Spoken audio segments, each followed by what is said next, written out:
Voilà, nous voyons par exemple ici sur cette icône une application de ce que je viens de vous expliquer, puisque tous les traits que vous voyez qui sont dans la chevelure, eh bien, ils partent de l'intérieur de la surface, ils donnent par leur forme déjà le sentiment d'un volume, et surtout quand ils arrivent au contour de la surface, eh bien, ils vont se ranger dans le sens de ce contour.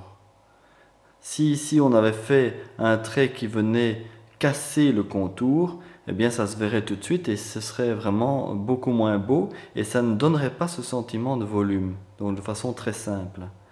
Donc vous voyez les traits, non seulement ils ont une forme à l'intérieur de la surface qui évoque le volume, mais en plus quand ils arrivent sur l'extérieur, sur le contour de la surface, eh bien, il se range dans la tangente de la forme extérieure.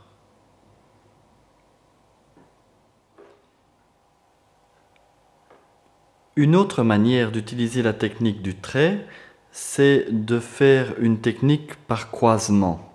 Alors c'est peut-être quelque chose que vous avez utilisé naturellement étant petit en classe en vous ennuyant. Peut-être que vous avez pris un crayon sur une feuille, on voit ça assez souvent, et alors des gens commencent à faire une succession de traits comme ça, qui se suivent l'un derrière l'autre, tout à fait parallèles, puis après on les croise. Vous voyez un geste qui est finalement assez naturel, de recherche un peu graphique comme ça, que l'on fait pour perdre son temps. Eh bien, c'est une technique qui est très intéressante parce que c'est une technique qu'on utilise pour avoir un dégradé avec le trait. C'est-à-dire, vous prenez par exemple ici une base, ça vous considérez que c'est la partie qui va être la plus sombre, et donc vous faites d'abord une succession de traits, mais que vous faites évidemment de plus en plus fins, de plus en plus dégradés, voyez. Et puis ensuite, vous faites des traits dans ce sens-ci, avec le même principe, voilà. Puis quand vous avez fini de le faire dans ce sens-là, vous le faites par exemple dans l'autre sens, mais plus fin. Et ainsi de suite. Et à force de croiser, de surcroiser, on finira par ne pratiquement plus voir les traits. Mais par contre, vous allez créer comme ça une sorte de dégradé. Voilà. Vous voyez ? On commence. Évidemment, ici, je l'ai fait de façon assez forte pour qu'on puisse le voir. Mais normalement, ces traits doivent se suivre de façon tellement fine que l'on doit, pour ainsi dire, pas voir les coups de pinceau. Alors, encore plus fort, c'est d'utiliser cette technique. Alors, on arrive dans ce qu'on appelle la technique par balayage.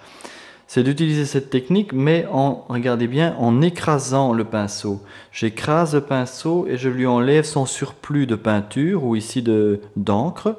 Et donc, j'ai un espèce de pinceau plat qui est au fond, si vous regardez de très près, une sorte de multitude de tout petits pinceaux qui se suivent l'un l'autre. Et alors vous avez là la capacité de faire une succession de tout petits traits, très fins, l'un derrière l'autre.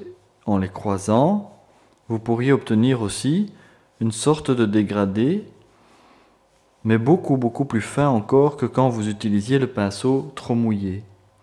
Donc ça, c'est vraiment une technique qu'on peut mettre en œuvre, notamment pour tout le voluté et tout le modelé du visage.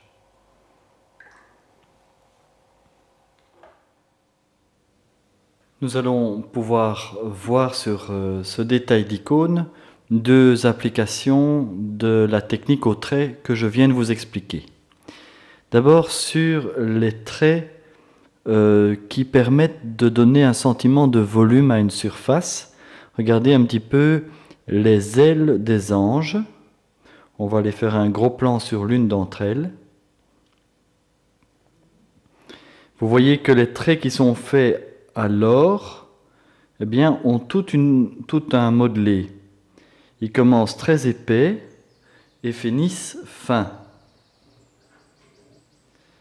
Ici, les traits commencent très épais et finissent très fins.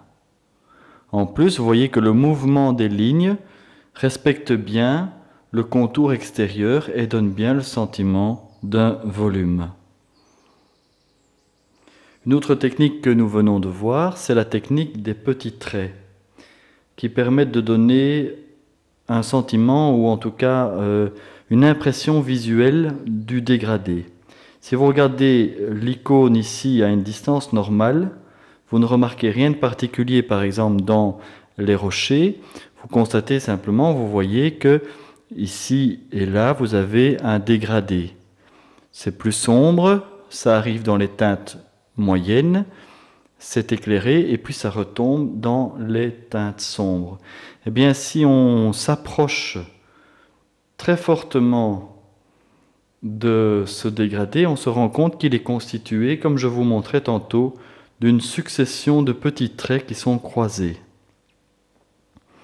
Alors, ces petits traits se voient très forts quand on fait une vue très rapprochée, mais normalement, à une distance raisonnable, ne doivent plus se voir. En plus de ça, on peut, comme je vous ai montré tantôt aussi, encore moins les voir en les écrasant. On peut penser que par exemple sur ici le rocher qui a été fait à côté, eh bien le dégradé a été mieux contrôlé et est encore plus discret. Cette partie ici est encore plus discrète. Et donc de loin, vous avez le sentiment d'un dégradé uniquement réalisé grâce à la technique du trait.